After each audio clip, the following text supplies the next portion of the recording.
যে বলে না বি পজিটিভ, পজিটিভ হলে তখন কী হয়, আপনি যেখানে থাকবেন আশেপাশে সব কিছু জিনিস জগমগ জগমগ করতে শুরু করে। আর নেগেটিভ লোক এলেই যেন সবটাই অন্ধকারময় করে দেয়।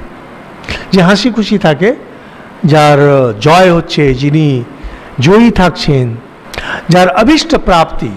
একটা স্কুলে যদি আপনি যান, বাচ্চারা যেখানে আছে ক্লাস 5, 6, 7 বাচ্চাগুলো, হঠাৎ যদি তাকে ছুটি ডিক্লেয়ার করে দেওয়া হয়, তাদের যে আনন্দ, ওই যে আনন্দ, তাতে দেখবেন আপনার যদি মন একটু খারাপ থাকে কেটে যাবে।